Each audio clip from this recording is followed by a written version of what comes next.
मेरा प्रणाम स्वीकार करें प्रभु। बिना अनुमति का अमृत पाने का साहस भी कैसे किया तुमने? तुम इतनी शीघ्र भूल गए कि राहु के साथ क्या हुआ था?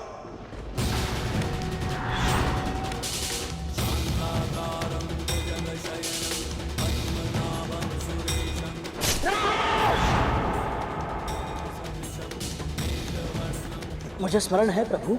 तब यह भी स्मरण होगा कि मेरी आज्ञा के बिना अमृत पाने का अधिकार संपूर्ण सृष्टि में किसी को नहीं है।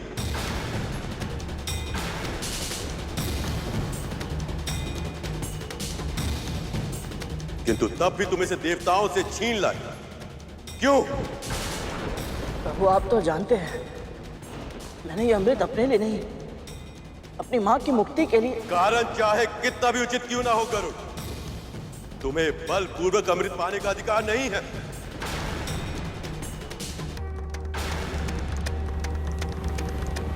या तो तुम इसे इसी क्षण लौटा दो या परिणाम भोगने के लिए तैयार हो जाओ।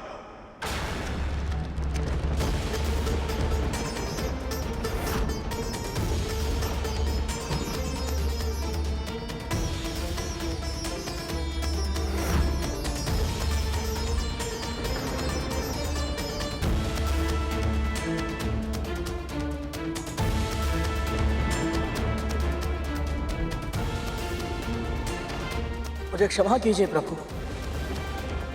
परंतु मैं अमृत नहीं लौटा सकता। ऐसे में यदि आपके हाथों मुझे मृत्यु भी प्राप्त हो तो वो भी मेरे उत्थान का साधन बन जाएगी। तो तुम अमृत नहीं त्यागोगे, भले ही इसके लिए मेरे साथ युद्ध करना पड़े।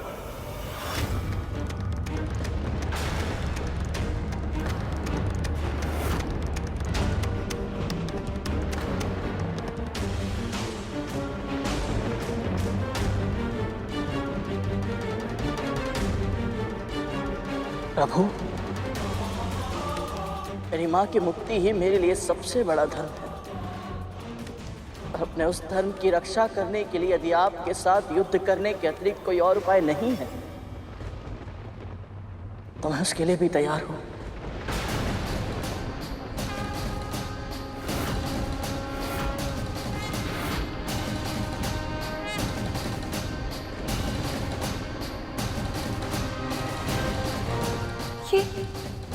ये कैसा अनर्थ हो रहा है कि एक पुत्र अपनी मां के लिए अपने परम पिता प्रभु से युद्ध करने के लिए विवश हो गए।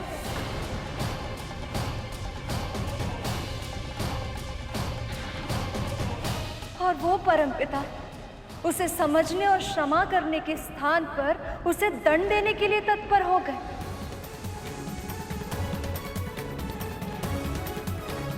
क्या दोष है गरुड़ का कि उसने केवल मातृ सेवा और मातृ मुक्ति के अलावा कोई इच्छा नहीं रखी? और क्या दोष है विंता का कि उसने अपने पुत्र को केवल धर्म के मार्ग पर चलना सिखाया?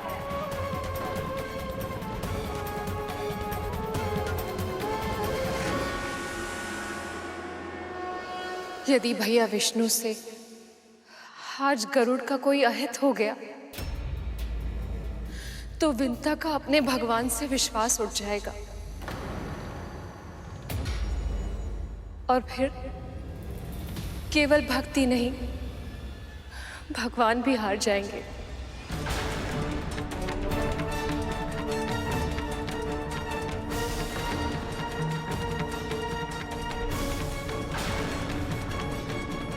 तुम्हें केवल अपनी मां का कष्ट दिखाई दे रहा है गरुड़। तुमने और तुम्हारी मां ने सच्चे हृदय से मेरी भक्ति की है, इसलिए मैं तुम्हें एक अवसर और देता हूं। अमृत को वापस कर दो और अपने प्राणों की रक्षा करके अपनी मां के पास लौट जाओ। यदि तुम्हें कुछ हो गया तो जिस मां के लिए तुम ये अमृत ले जाना चाहते हो वो जीवित तो रहेगी और उसके भीतर की सभी इच्छाएं, महत्वाकांक्षाएं, प्रसन्नताएं सब तुम्हारे साथ ही मर जाएंगी।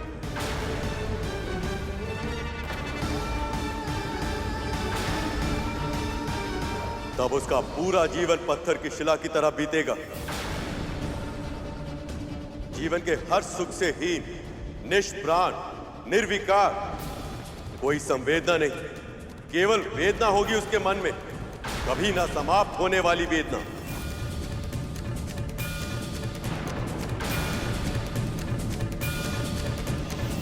मैं जानता हूं प्रभु, परंतु मेरी मां जो आज तक दासी का जीवन जीती आई है वो भी मृत्यु से कम कष्टकारी नहीं है। उनके मन में अब भी केवल वेदना ही है प्रभु, कभी ना समाप्त होने वाली वेदना।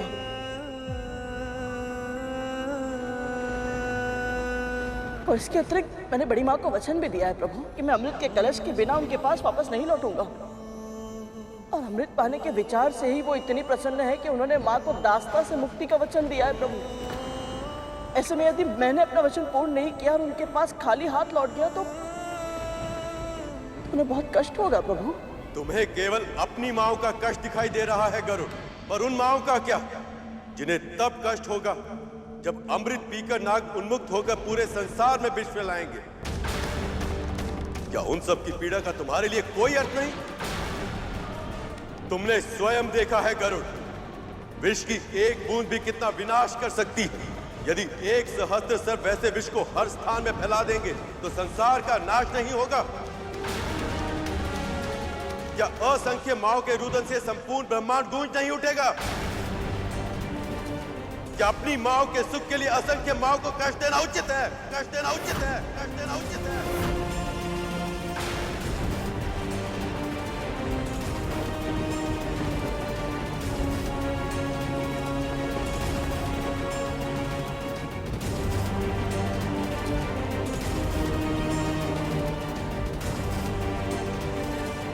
मेरी माँ ने सदैव आपकी भक्ति की है प्रभु, और आपके बनाए नियम सभी के लिए एक समान होते हैं। तो फिर मेरी माँ इन नियमों के अपवाद क्यों? मेरी माँ को उनके सुकर्मों के फल क्यों नहीं मिलने चाहिए प्रभु? असंख्य माओं का कष्ट दूर करने के लिए मेरी एक माँ को सदैव कष्ट सहना पड़े, क्या ये उचित होगा प्रभु? निर्दोष होकर भी दास्ता के बंधन में बंध कर रहना पड़े, जीवन भर अपनी ही बहन का अत्याचार सहना पड़े, क्या ये उचित होगा प्रभु?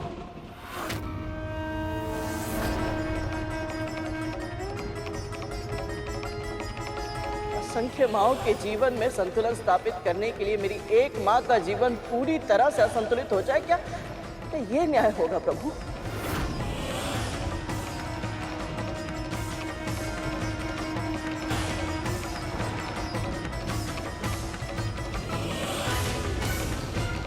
यदि अब भी आपको लगता है प्रभु मैं अधर्म कर रहा हूं,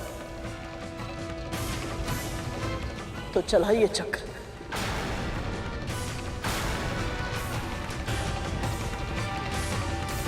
मैं अपनी मातृ भक्ति की पूरी शक्ति के साथ सामना करने के लिए तैयार हूं, सामना करने के लिए तैयार हूं, सामना करने के लिए तैयार हूं।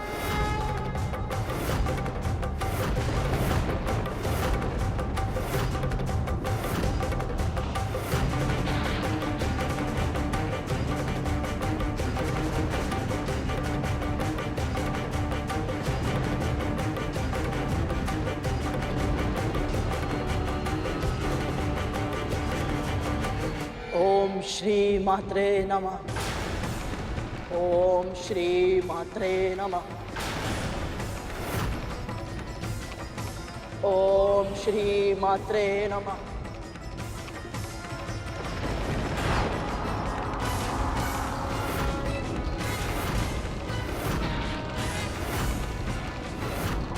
ओम श्री मात्रे नमः। ओम श्री मात्रे नमः। ओम श्री मात्रे नमः।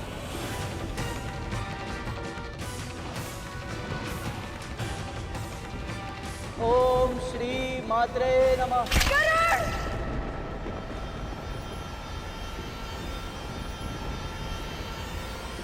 इस अनर्थ दृश्य की कल्पना ही इतनी भयानक है।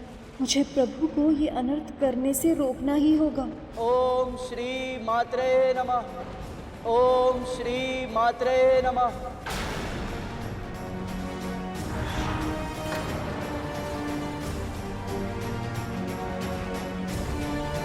ओम श्री मात्रे नमः। ओम श्री मात्रे नमः।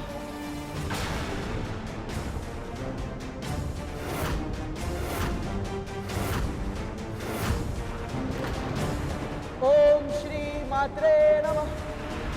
रुक जाइए प्रभु, रुक जाइए प्रभु, रुक जाइए प्रभु।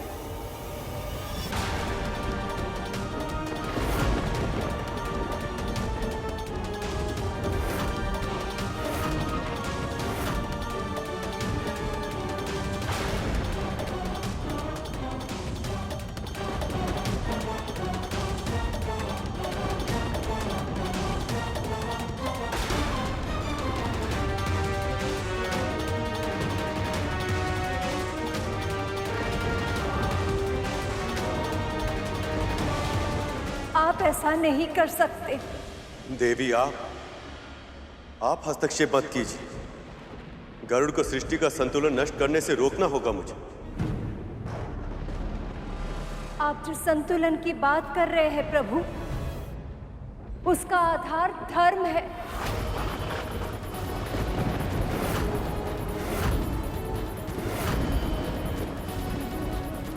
और धर्म का आधार विश्वास है।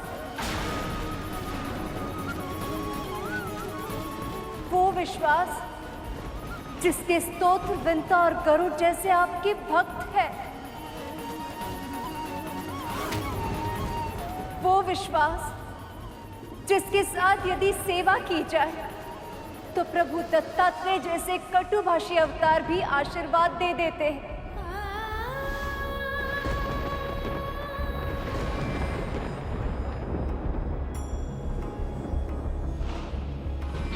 और वो विश्वास जिसके कारण ये जानते हुए भी कि गरुड़ अमृत छीनने जा रहा है, ऋषिगण ने उसे हर कार्य में सफल होने का वरदान दिया है।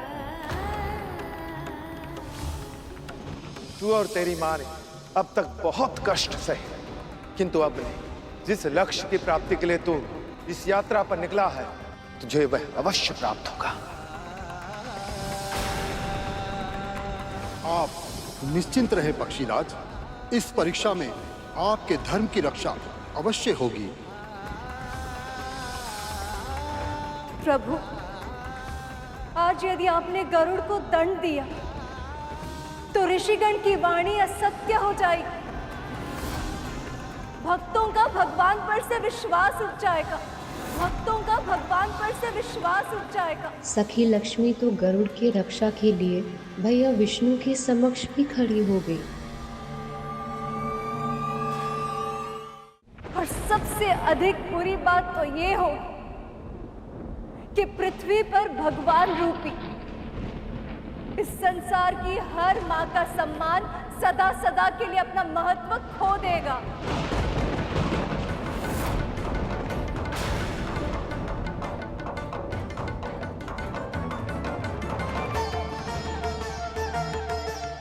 कितना सौभाग्यशाली हूं मैं कि मेरी मां की मुक्ति के लिए स्वयं संसार की मां है।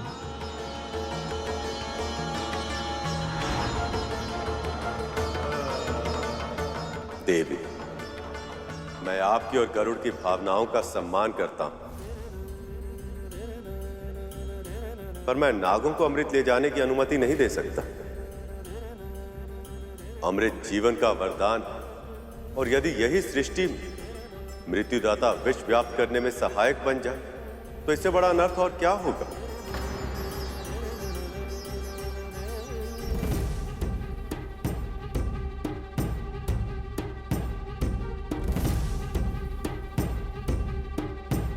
प्रभु,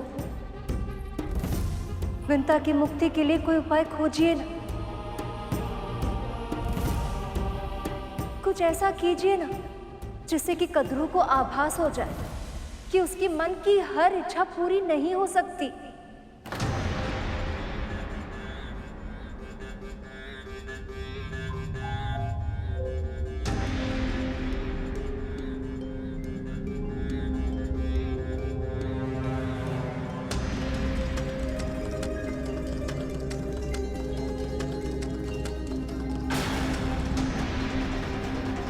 फिर एक ही उपाय है गरुड़।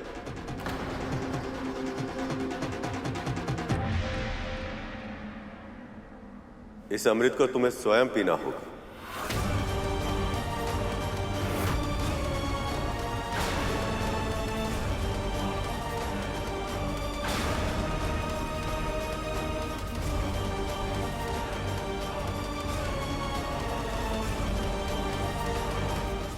इस एक अवसर के अतिरिक्त तुमने सदैव धर्म का पालन किया,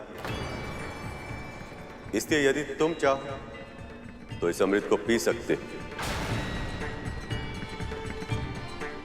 तब नाग तुम्हारे साथ युद्ध में सहज ही पराजित होंगे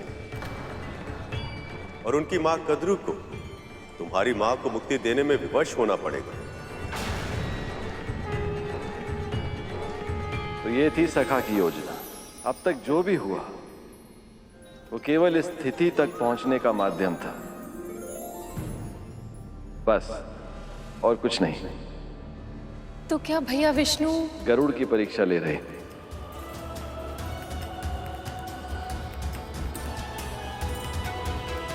सोच क्या रहे हो गरुड़? यह अमृत ही तुम्हारी हर समस्या का समाधान है। पी लो इसे।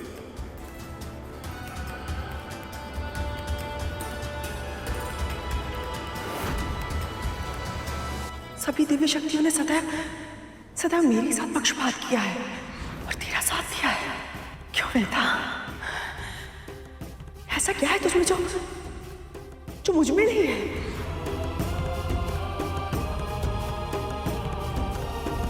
क्षमा कीजिए प्रभु, परंतु मैं अमृत ग्रहण नहीं कर सकता।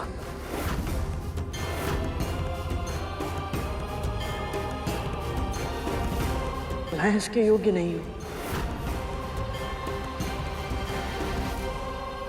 मैंने अमृत अपनी मां की मुक्ति के लिए लिया था, अपने लिए नहीं प्रभु। और सबसे अधिक महत्वपूर्ण तो यह है कि मैं अपनी मां को बल से मुक्ति नहीं दिला सकता। मैं जानता हूं अपनी मां को, वो तब तक मुक्ति स्वीकार नहीं करेंगी जब तक बड़ी मां स्वयं अपनी इच्छा से दास्ता का बंधन तोड़ दे।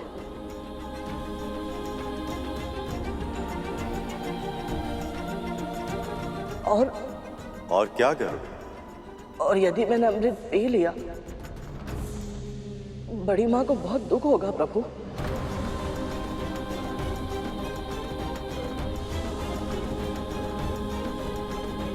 वैसे भी आज तक उन्हें यही लगता रहा है कि सभी ऋषि मुनियों, देवी देवताओं ने सदैव मेरा साथ देकर उनके पुत्रों के साथ पक्षपात किया है। यदि अमृत भी नागों के स्थान पर मुझे मिल गया तो बड़ी मां टूट जाएंगी प्रभु। मैं अपनी बड़ी मां के साथ ऐसा निष्ठुर व्यवहार नहीं कर सकता। क्षमा कीजिए प्रभु।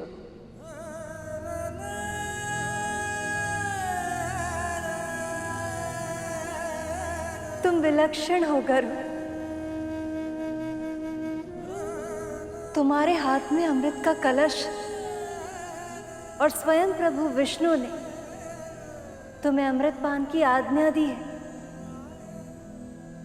लेकिन तुम्हारे मन में अमृत का तनिक भी मोह नहीं।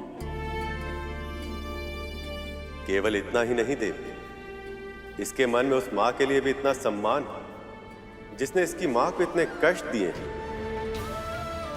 गरुड़, तुमने मुझे यह विश्वास दिला दिया है कि साम, दाम, दंड, भेद, कोई भी उपाय तुम्हें यह अमृत ले जाने से नहीं रोक सकता। जाओ, ले जाओ इसे।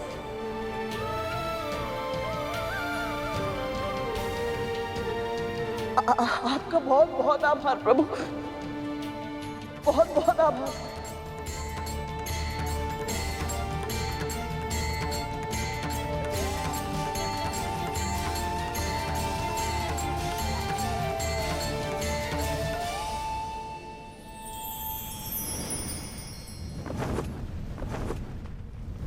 मैं जानता हूं सखा, गरुड़ को अमृत लेकर जाने के पीछे भी आपकी एक योजना है, ताकि गरुड़ की योग्यता की आप एक और परीक्षा ले सकें।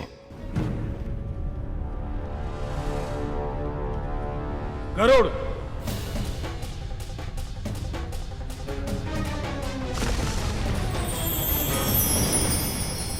प्रभु विष्णु के समझाने पर भी तुम नहीं माने। अगर ये अमृत विषैले सर्पों के हाथ लग गया तो सृष्टि का विनाश हो जाएगा।